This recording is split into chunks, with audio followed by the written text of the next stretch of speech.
Praise the lord.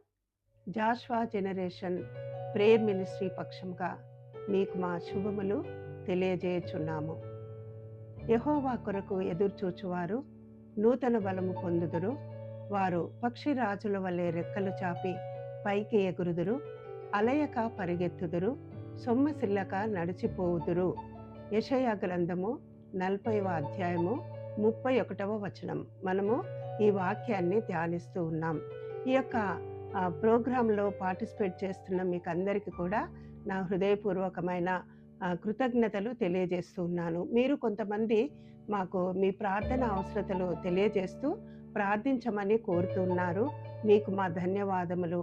అయితే screen మీద చూపించబడుతున్న ఆ యొక్క నంబర్లో మాకు వాట్సాప్ ఉంది. తర్వాత మీరు వాట్సాప్లో కానీ ఫోన్ చేసి కానీ మీ ప్రార్థన అవసరతలు మాకు తెలియచేయవచ్చు. మేము మీకోసం ప్రార్థన చేస్తాము అని ఒప్పందపడుతున్నాము.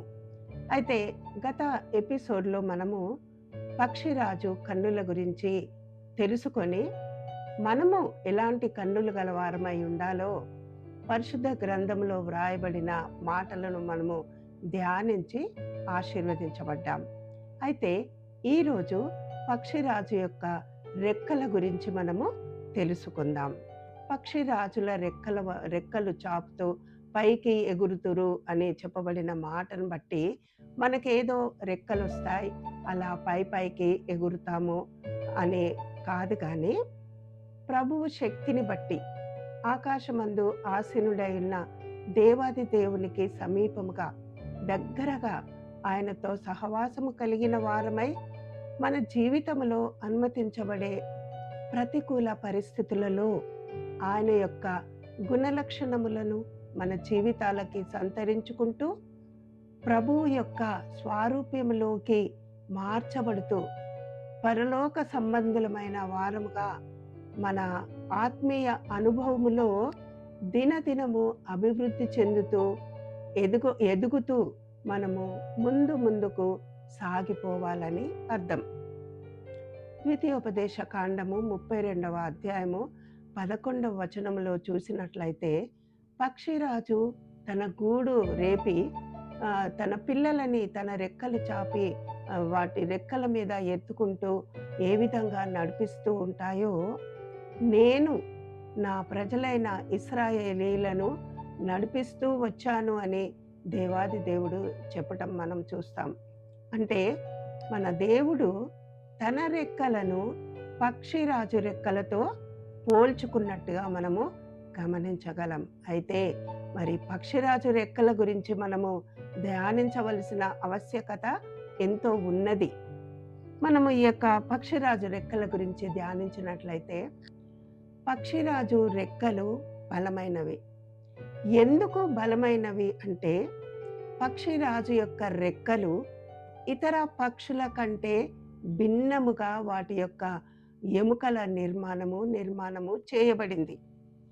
ఏంటి అంటే పక్షిరాజుల యొక్క రెక్కల యొక్క ఎముకల నిర్మాణము వృత్తాకారములో సృష్టించబడ్డాయి. అందుకే పక్షిరాజు పైకి మరి అతి వేగముగా ప్రయాణము చేయడానికి వీలవుతుంది. ఇలాంటి నిర్మాణము ఏ పక్షిలో కూడా లేదు అని మనము తెలుసుకుంటున్నాం.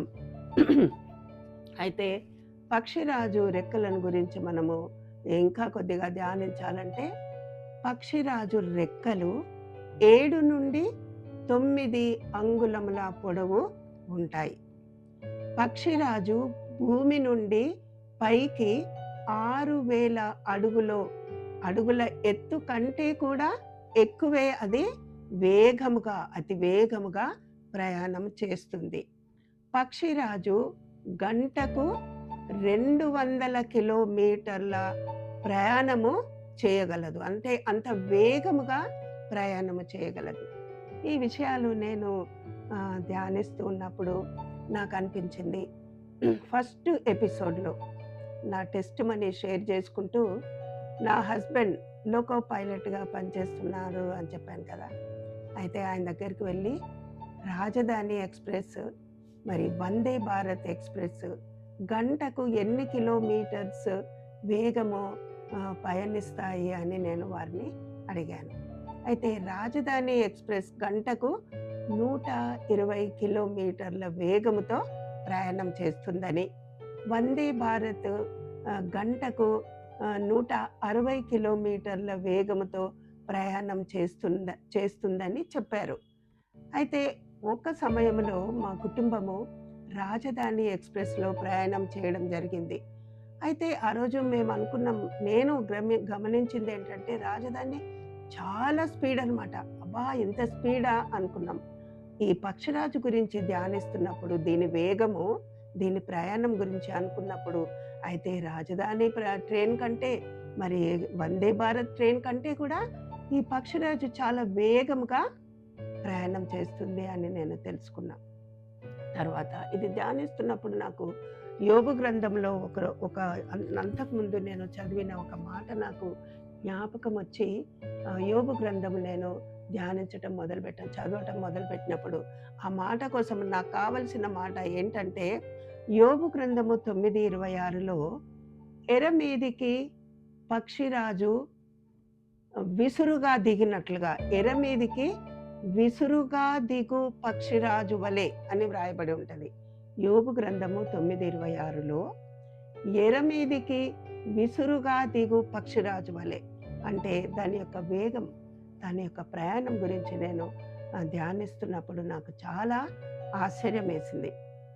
అంటే అది 6,000 అడుగుల ఎత్తులో పైన ఎగురుతూ భూమి మీద తన ఎర కొరకు, అనగా తన ఆహారం కొరకు తను కనుక్కున్నప్పుడు ఏ విధంగా తను వేగంగా పయనిస్తుందో మనము గమనించవచ్చు. భూమి మీద మరి ఎలుక పిల్లలు, కోడి పిల్లలు, మరి బండ సందులలో, మరి కొండపేటలలో నివసించే ఆ యొక్క కుందేలు పిల్లల కొరకు అది ఆశతో ఎదురు చూస్తూ వేటాడుతుందట. అవి కనపడగానే విసురుగా వచ్చి వాటిని మరి వేటాడి వాటిని తింటుంది అని మనము తెలుసుకోగలుగుతాం. 4 కిలోలు 5 కిలోలు గల లేడీ పిల్లల్ని కూడా ఈ పక్షిరాజు అవలీలగా మోసుకొని వెళ్తూ మరి దానిని వేటాడి తింటుందట. నాకు ఇవన్నీ ధ్యానిస్తున్నప్పుడు నా యొక్క చిన్నతనంలో జరిగిన ఒక సంఘటన జ్ఞాపకం వచ్చింది. నేను 9-10 సంవత్సరాల వయసు కలిగి ఉన్నప్పుడు మా నాన్నమ్మ వాళ్ళ ఇంట్లో, మా నాన్నమ్మకి ఈ కోళ్ళు, బాతులు, మేకలు, పావురాలు పెంచడం చాలా అలవాటు అనమాట. అయితే మేము వాళ్ళ ఇంట్లో బయట వాకిట్లో ఆడుకుంటున్నప్పుడు ఒక కోడికి సుమారు 21 కోడి పిల్లలు చేసిందనమాట. దానిని అంతసేపు మా నాన్నమ్మ ఒక పెద్ద గంప కింద కప్పి ఉంచిందనమాట. అయితే మేమక్కడ ఆడుకుంటున్నామని చూసి ఏం చేసిందంటే మా నాన్నమ్మ ఆ గంపలో నుండి పైకి వాటిని బయటికి విడిచిపెట్టి, వీటిని చూసుకుంటూ ఉండండమ్మా, ఎందుకంటే ఎంతసేపు కప్పి పెట్టాను కదా, ఇప్పుడు బయట అవి కొంచెం ఆ గింజలు, ఆ పురుగులు తిని మేత మేస్తాయి, చూసుకోండమ్మా అని చెప్పింది. అయితే మేము సరే సరే అని ఒప్పుకొని ఆడుకుంటూ ఆ కోడిని పిల్లని గమనిస్తున్నాం. మా నాన్నమ్మ వాళ్ళ ఇంటి దగ్గర పెద్ద పెద్ద చెట్లు ఉంటాయండి. ఆ చెట్లన్నిటిని గమనించాం. మేము వెళ్ళాం ప్రతి చెట్టు అలా అలా చూసి గ్రద్ద ఎక్కడైనా ఉందేమో అని చూస్తే మాకెక్కడా కనిపించలేదు. కొంచెంసేపు అలా ఆడుకుంటున్నాము. అకస్మాత్తుగా ఒక గందరగోళం అనమాట. పెద్ద అరుపు, కాకి మన కోడి ఏమో పెద్దగా అరుచుకుంటూ పైకట్లా ఎగురుతుందనమాట గద్ద. ఆ గద్ద కాళ్ళ కింద కోడి పిల్లని పట్టుకొని అది పైకి వెళ్ళిపోతుందండి స్పీడ్‌గా. ఆ కోడి పిల్ల యొక్క ఆ అరుపు, ఆ చిన్నగా అరవడం అది మేము వింటున్నాం. అకస్మాత్తుగా జరిగిన ఆ సంఘటన నాకు జ్ఞాపకం వచ్చిందంటే, దాని వేగం, దాని ప్రయాణం ఎంతగా ఉంటుందో నేను అది ఈ సమయంలో నేను జ్ఞాపకం చేసుకొని మీతో పంచుకోవాలని నేను ఇష్టపడుతూ ఉన్నాను. అంటే విసురుగా అన్న మాట నేను యోబు గ్రంథంలోది జ్ఞాపకం చేసుకొని జరిగిన సంఘటన మీతో పంచుకున్నాను. అయితే ఈ యొక్క పక్షిరాజు కంట సుడిగాలి, ఈ యొక్క తుఫాను అంటే చాలా ఇష్టం అంట అండి. తనకు చాలా హ్యాపీ అంట. అన్ని పక్షులేమో ఆ యొక్క బయట చూస్తున్న వాతావరణంలో ఇప్పుడు భీకరమైన వర్షం వస్తది, పెద్ద గాలి వస్తది, తుఫాన్ వస్తది అని గమనించుకొని పసికట్టి పక్షులన్నీ కూడా వేగముగా మరి వాటి వాటి గూటి స్థలాలకి పరిగెత్తుకొని దాక్కుంటాయంట. ఈ పక్షిరాజు మాత్రం గమనించి బయట వాతావరణం, ఇప్పుడు సుడిగాలి యొక్క తుఫాన్ వస్తుంది, పెద్ద వర్షం వస్తుంది, విపరీతమైన గాలి వస్తుంది అని దానికి సంతోషం అంట. దాన్ని ఇంకా తన గూటిలో నుండి బయటికి వచ్చి ఆ తుఫానులో, ఆ గాలిలో, ఆ భీకరమైన వర్షంలో దానికి ఎదురీగుతూ ఎదురుగా రెక్కలు చాపి పైకి దానిని దూసుకుంటూ సుడిగాలిని ఆ యొక్క తుఫానును హ్యాపీగా కేకలు పెట్టుకుంటే అదొక విధమైన కేకలు పెడుతుందంటండి. కేకలు పెడుతూ తన రెక్కలు చాపి ఆ తుఫానులో నుండి పైకి మేఘాల పైకి ఆ యొక్క ప్రశాంతమైన ఆ వాతావరణంలోకి ప్రయాణం చేస్తుందంట. తుఫాను అంటే దానికి చాలా ఇష్టం. ఇంకొక విషయాన్ని మనం గమనించినట్లయితే ఈ పక్షిరాజును ఎదిరించే ఒక శత్రువు, అగాధ శత్రువు ఏంటి అంటే కాకి అంటండి. ఎప్పుడైతే ఈ పక్షిరాజు పైన ఎగురుతూ ఉంటుంది కదండి, అయితే ఎప్పుడైతే తన ఆహారం కోసం అలా కొంచెం దిగువన వచ్చి భూమి పైన కొంచెం దూరం ఎగురుతూ తన ఆహారం సేకరించడానికి కోసం ఎగురుతున్నప్పుడు అది అదనుగా చూసుకొని కాకి పక్షిరాజు ఆ గద్ద వీపు మీద కూర్చొని తన మెడ మీద పొడుస్తూ ఉంటుందంట. అంటే దాని యొక్క ఈర్ష, దాని యొక్క కక్ష, దాని యొక్క పగ తీర్చుకుంటుందంట. ఎందుకంటే పక్షిరాజు ఈ గద్ద ఎప్పుడు చూస్తే పైపైకి ఎగురుతుంది, ఇప్పుడు నాకు దొరికింది ఇది అని ఆ జెలస్ తోటి దాని వీపు మీద కూర్చొని దాన్ని ఇరిటేట్ చేస్తూ తన మెడ మీద పొడుస్తూ ఉంటుందంట. దాన్ని చాలా హింసిస్తుందంట. అయితే ఈ పక్షిరాజుకు పొడవైన రెక్కలు ఉంటాయి. దాన్ని ఏదో విధంగా కాకిని ఆ రెక్కతో కొట్టొచ్చు, ఇంకేదైనా చేయొచ్చు, దాన్ని ఓడించగలదు, దాంతో పోరాడగలదు. కానీ తెలివిగా, హుషారుగా, మరి ఒక ఉన్నతమైన వైఖరి కలిగిన పక్షిరాజు దాన్ని ఆ విధంగానే పైకి తన రెక్కలు చాపి పైకి ఎగురుతూ పోతుంటదంట.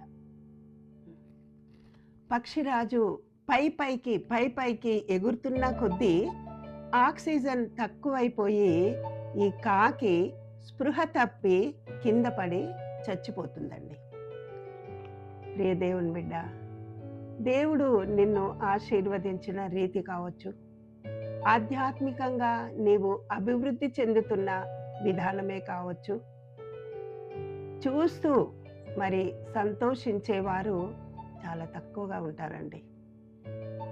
నీ అభివృద్ధిని, నీ ఆశీర్వాదాలని చూసి ఈర్షపడేవారు, నిన్ను ద్వేషించేవారు, నీ మీద అసూయ పడేవారు, నీ మీద చాటు మాటలు మాట్లాడుకునేవారు, నీ మీద అసహ్యపడుతూ నిన్ను బాధించి నిన్ను ఇరిటేట్ చేసేవాళ్ళు చాలామంది ఉంటారండి. కనుక దేవుని బిడ్డ, అలాంటి వారిని చూసి నువ్వు భయపడకు, వారి గురించి నీవు చింతపడకు.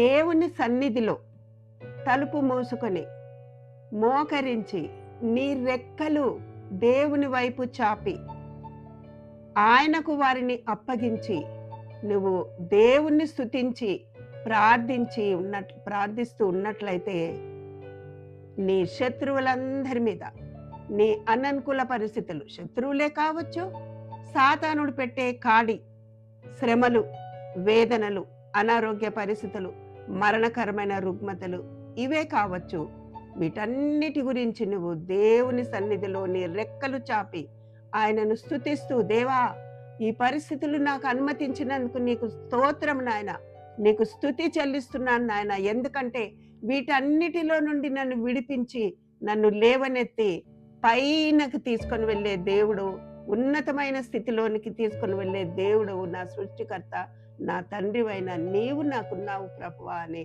ప్రార్థించి ఆపాదమస్తకంగా నిన్ను నీవు ప్రభువుకు సమర్పించుకున్నట్లయితే గొప్ప విధానంలో అద్భుత రీతిగా దేవుడు నిన్ను తీసుకొని వస్తాడు.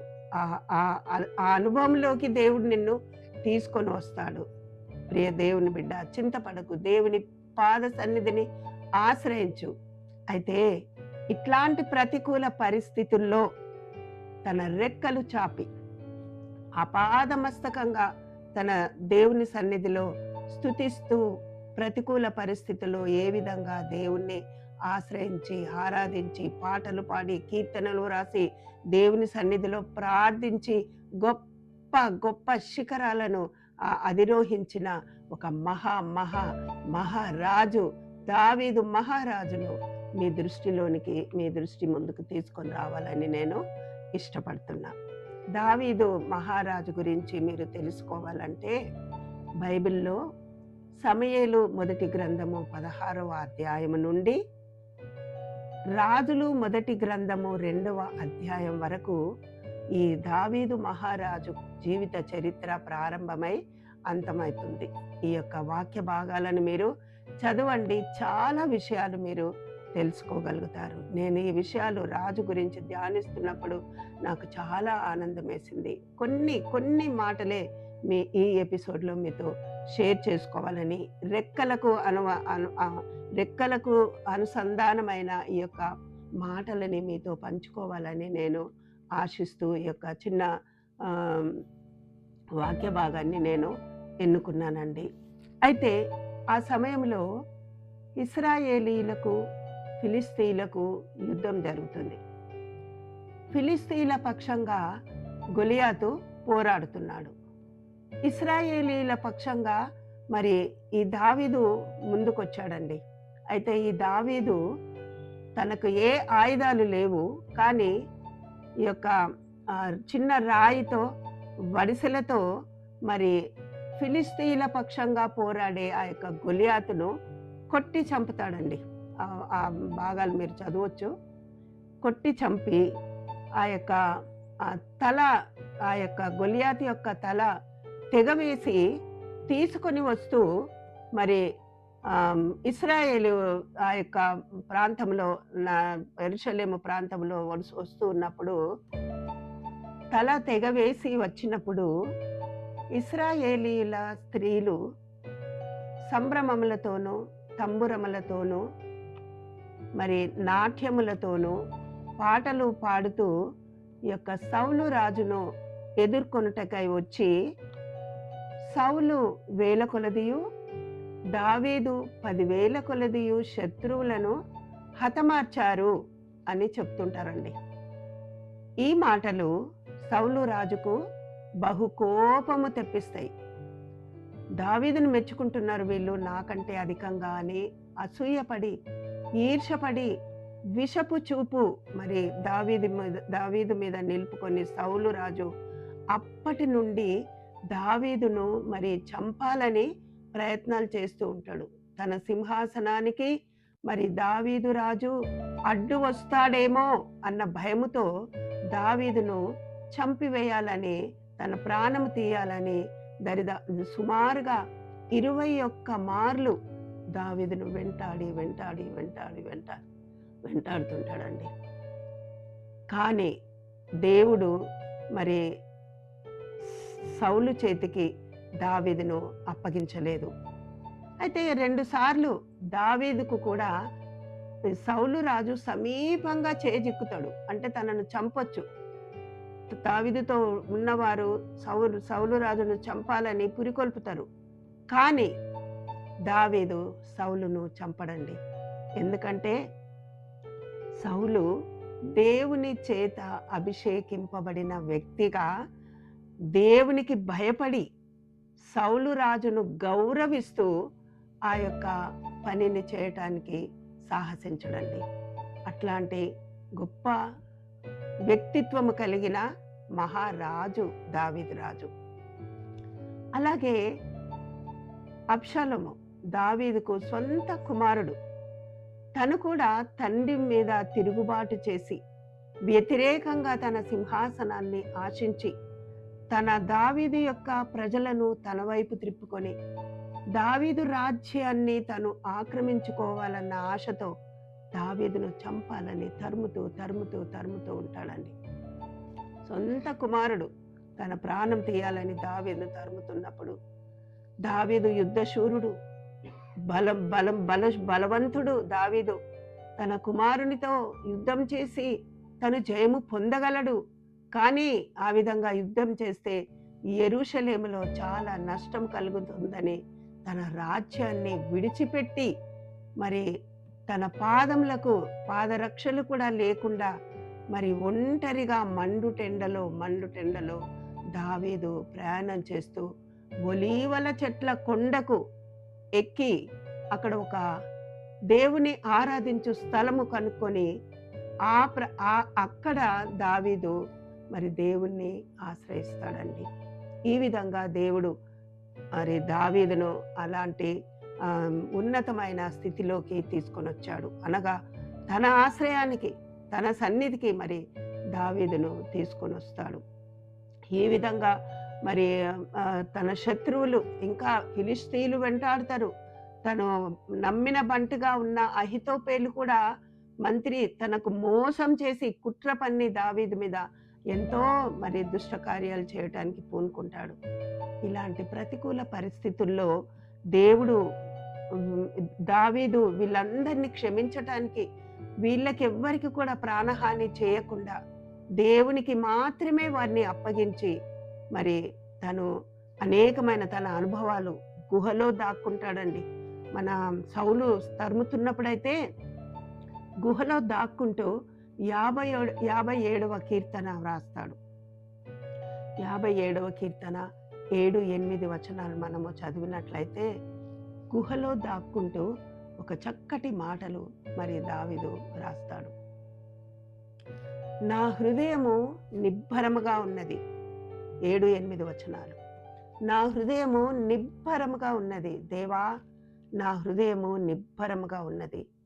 నేను పాడుచూ స్తుతిగానము చేసేదను అని దావీదు మహారాజు మరి ఆ గుహలో దేవుని గూర్చి పాడుతూ ఉంటాడనమాట. 57:8 చూసినట్లయితే, నా ప్రాణమా మేల్కొనుము, స్వరమండలమా సితారా మేలుకొనుడి, నేను వేకువనే లేచెదను. ఏంటండి, గుహలో దాక్కుంటూ ఆ చీకటి పరిస్థితిలో, ఎవరు లేని పరిస్థితిలో ఒంటరిగా నేను ప్రొద్దున్నే లేస్తా, నేను వేకువనే లేస్తా, నేను దేవుణ్ణి స్తుతిస్తాను అని మరి నా హృదయం నిబ్బరంగా ఉంది. నేను ఈ గుహలో కూడా నేనేం భయపడట్లేదు, నాకేం భయం లేదు. ఎందుకు? ప్రభు నాలో ఉన్నాడు అని ధైర్యంగా మరి చెప్పగలుగుతున్నాడు. అలాగే 63వ కీర్తన 5-6 వచనాలలో చూసినట్లయితే, ఉత్సహించు పెదవులతో నేను నా పెదవులు నిన్ను కూర్చి గానము చేయుచున్నవి. ఉత్సహించు పెదవులతో అనగా సంతోషమైన పెదవులతో నా దేవుణ్ణి నేను స్తుతిస్తున్నాను అని చెప్తున్నాడు. అలాగే నా జీవితకాలం అంతా కూడా నేను ఇలాగుననే నిన్ను స్తుతించెదను, నీ నామమున నా చేతులెత్తి నిన్ను స్తుతించెదను అని ఈ వాక్యంలో చెప్పగలుగుతున్నాడు దావీదు. 63వ కీర్తనలో మనం పైన చూసినట్లయితే అరణ్యంలో ఉంటూ దావీదు ఈ కీర్తన రాస్తున్నాడండి. నా యొక్క చేతులని నీ వైపు, నీ నామమున నా చేతులెత్తి నిన్ను స్తుతిస్తాను. ఎల్లవేళ ఎల్లకాలము నేను దినదినము నేను ఈ విధంగా నిన్ను స్తుతిస్తాను అని చెప్తున్నాడండి. ఈ మాటలు చదువుతున్నప్పుడు నాకు చాలా ఆశ్చర్యం అనిపించింది. అంటే మనము అలా చేయగలుగుతామా? ఏదైనా కష్టం కలిగితే, ఏదైనా దుఃఖం కలిగితే ఏడుస్తూ ఉంటాము. ఏదో దేవుని సన్నిధిని ఆశ్రయించేది మనకు కొంత సమయం పడుతుంది. కానీ వెంటనే అయితే అలాంటి ప్రతికూల పరిస్థితులకు మనము స్పందించి దుఃఖపడతాం, వేదన పడతాం. నాకే ఎందుకు ఇలా జరిగింది, నేనే ఎందుకు ఇలా అని మనము ఎంతో మరి నిరాశకు గురి అవుతాం. కానీ దావీదు మహారాజు ఎంత చక్కగా, నేను నా జీవితకాలం అంతా కూడా నేను ఇలాగున నా చేతులెత్తి నీ నామమును బట్టి నా చేతులెత్తి నిన్ను స్తుతిస్తాను అని చెప్తున్నాడండి. అరణ్యంలో, గుహలో తన ఇంటిని, తన భార్యని, తన బిడ్డల్ని వదిలేసి ఒంటరిగా ప్రయాణము చేస్తున్న ఈ పరిస్థితుల్లో దావీదు ఇలాంటి మాటలతో ప్రభువును మరి స్తుతిస్తూ, ఘనపరుస్తూ, మహింపరుస్తూ హ్యాపీగా ఉన్నట్టుగా మనము చూస్తున్నాం. దావీదు మొత్తము 73 కీర్తనలు రాస్తాడండి. ఈ కీర్తనల గ్రంథంలో 150 కీర్తనలు ఉంటాయి. ఈ 150 కీర్తనలలో దావీదు ఎక్కువ శాతం 73 కీర్తనలు వ్రాసాడండి. ఆ కీర్తనలన్నీ కూడా పాటలు. కీర్తనలు అంటే అధ్యాయాలు అని కాదు, కానీ పాటలు అవి. కీర్తనలు అంటే పాటలు పాడాడు, తను రాశాడండి. 73 కీర్తనలలో కూడా యెహోవా నా కాపరి, నా కోట, నా కొండ, నా ఆశ్రయదుర్గము, నా శైలము, నా బలమైన ఆశ్రయదుర్గము, నా నిరీక్షణకు ఆస్పదము అంటే సమస్తము ఆపాదమస్తకంగా దేవుని మీద ఆధారపడి ఆయన యొక్క శక్తిని దినదినము క్షణక్షణము ఆయన అనుభవిస్తూ ఆ కీర్తనలు వ్రాస్తాడండి. మనము మన ఆరాధనలో మనం వెళ్తున్న చర్చెస్లో కీర్తనల గ్రంథము చాలాసార్లు చదువుకుంటాం. అయితే ఒక విషయాన్ని నేను మీకు జ్ఞాపకం చేయాలని ఆశపడుతున్నాను. నేను నేర్చుకున్న సత్యం, ఈ కీర్తనల గ్రంథం అంతా కూడా కీర్తనలండి, పాటలు. అయితే మనం ఏం చేస్తామంటే మన చర్చెస్లో చదువుకుంటున్నప్పుడు కీర్తనలు 191వ అధ్యాయము, కీర్తనలు 128వ అధ్యాయము, కీర్తనలు 30వ అధ్యాయము, కీర్తనలు 23వ అధ్యాయం అని చెప్తాం. అలా కాకుండా కీర్తనలు 23, కీర్తనలు 91, కీర్తనలు 128 ఇలా చెప్పుకోవడం బాగుంటుందని నేను ప్రేమపూర్వకంగా మీకు మనవి చేస్తున్నాను. అధ్యాయాలు అని చెప్పకుండా కీర్తనలు 31, కీర్తనలు 62 ఇలా చెప్పుకుంటే బాగుంటుందని నేను ప్రేమపూర్వకంగా మనవి చేస్తూ ఉన్నాను. కీర్తనలు 141:2లో నా ప్రార్థన ధూపము వలెను, నేను చేతులెత్తుట సాయంకాలపు నైవేద్యము వలెను నీ దృష్టికి అంగీకారములగునుగాక అని వ్రాయబడి ఉంది. అనగా తన రెక్కలు ఆయన వైపు చాపి స్తుతించిన అనుభవము, తన రెక్కలు ఆయన వైపు ఎత్తి ఆయనను ప్రార్థించిన అనుభవము, ప్రతికూల పరిస్థితుల్లో ఏ విధంగా దావీదు అలా ప్రవర్తించి గొప్ప విజయాన్ని పొందుకున్నాడో, ఉన్నతమైన శిఖరాలను అధిరోహించాడో మనము ఈ యొక్క పరిస్థితుల ద్వారా మనము తెలుసుకోగలుగుతున్నాము. పక్షిరాజు తన శత్రువైన కాకిని ఏ విధంగా ఉన్నతమైన స్థితికి తీసుకొని వెళ్ళి దానిని ఓడించిందో, దావీదు మహారాజు ప్రతికూల పరిస్థితిలో ఉన్నతమైన వైఖరి, తన యొక్క చేతులు దేవుని వైపు చాపి స్తుతిస్తూ ప్రార్థిస్తూ తన పరిస్థితులలో ఉన్నతమైన విజయాన్ని, మరి శత్రువులపై పరిస్థితులపై ఉన్నతమైన విజయాన్ని మరి తను పొందుకున్నాడో మనము చూస్తున్నాం.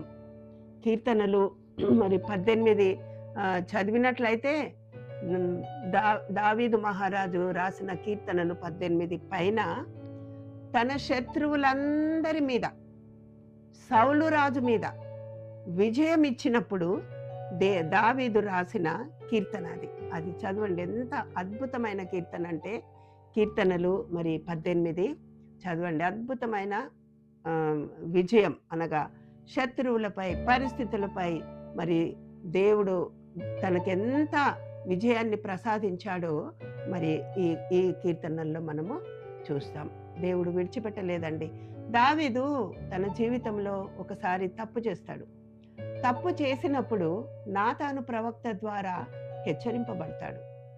అప్పుడు తాను ఆ తప్పు నుండి తప్పించుకోలేదండి, ఒప్పుకున్నాడు. నాతాను ప్రవక్త హెచ్చరించినప్పుడు ఒప్పుకున్నాడు, తన తప్పును ఒప్పుకొని దేవుని సన్నిధిలో క్షమాపణ కోరుకొని మరి 51వ కీర్తన ద్వారా మనము తెలుసుకోగలుగుతాం. మరి దేవుని యందు భయభక్తులు కలిగి దేవునికి ఇష్టమైన బిడ్డగా, తన హృదయానుసారుడుగా దేవుని యొక్క ఉద్దేశాలన్నీ కూడా నెరవేర్చిన వ్యక్తిగా దావీదు మహారాజు మరి మెప్పు పొందాడండి. దేవుని దగ్గర నుంచి చక్కని సాక్ష్యాన్ని పొందుకున్నాడు. అలాగే అననుకూల పరిస్థితులు, మన శత్రువుల మనల్ని ఇరిటేట్ చేసే మనుషులే కావచ్చు, మనల్ని దుఃఖపరిచేవారే కావచ్చు, మన మీద అసూయ పడుతూ, ఈర్ష్య పడుతూ, నానా గందరగోళాలు సృష్టిస్తున్న వ్యక్తులే కావచ్చు. వాళ్ళతో మనము పోరాడడం కాదండి.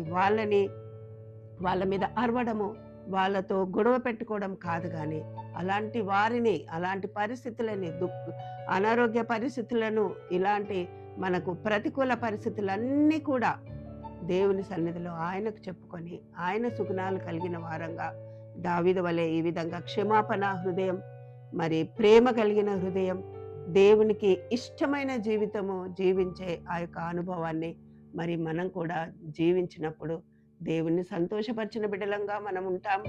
మరి ఆ విధంగా దావీదుని ఏ విధంగా మెచ్చుకున్నాడో ప్రభువు మనల్ని కూడా మెచ్చుకొని ఉన్నతమైన పరిస్థితిలో దేవుడు మనల్ని జీవింపచేస్తాడు. అట్టి అనుభవము మనం కూడా పొందుకొని ఆయన కృపను పొందుకోవాలని, జీవించాలని నేను కోరుతూ ఈ యొక్క మాటలని ముగిస్తున్నాను. Thank you. God bless you all. ప్రార్థన చేద్దాం. పరమ తండ్రి, ప్రియమైన దేవా, నాయన, మేము దావీదు మహారాజుని గురించి కొన్ని విషయాలు ధ్యానించాం నాయన. మరి మా యొక్క హృదయానికి, మా జీవితాలకి అది మేము అన్వయించుకొని అట్టి జీవితాన్ని, అలాంటి గొప్ప వైఖరిని ప్రభువా, ఉన్నతమైన తండ్రి, మరి మీ యొక్క గుణలక్షణాలని కలిగి ఏ విధంగా దావీదు మరి జీవించాడో ప్రభువా, దావీదు యొక్క ఆ యొక్క వంశావళిలో యేసు ప్రభు, మా రక్షకుడైన యేసు ప్రభును మీరు ఏ విధంగా మరి ఉద్భవింప చేశారో మేము కూడా అట్టి జీవితాన్ని నాయన మేము జీవిస్తూ అనేకుల రక్షణార్థమై మా యొక్క గుణగణాల ద్వారా, మా ప్రార్థనా జీవితము ద్వారా, మా రెక్కలు చాపి మీ వైపు చాపి మిమ్మల్ని స్తుతించే అనుభవము ద్వారా, మా రెక్కలు మీ వైపు చాపి మిమ్మల్ని ప్రార్థించే, అనేక నశించిపోయే ఆత్మల పక్షంగా ప్రార్థించే వారంగా మేమందరము ఉండాలని, అనుదినము మీకు ఇష్టమైన బిడ్డలంగా మేము జీవించాలని, మీ యొక్క రాజ్యమును బలముగా కట్టుట కొరకు మేమందరము ప్రయాసపడినట్లుగా మీ ఆత్మ శక్తి చేత మమ్మల్ని ఒక్కొక్కరిని నింపి బలముగా వాడుకొనమని కోరుతూ, మా ప్రభును, మా రక్షకుడును, మీ ప్రియ కుమారుడైన యేసుక్రీస్తు పరిశుద్ధమైన నామమున స్తుతించి ప్రార్థించి వేడుకుంటున్నాము పరమ తండ్రి. ఆమెన్. ఆమెన్.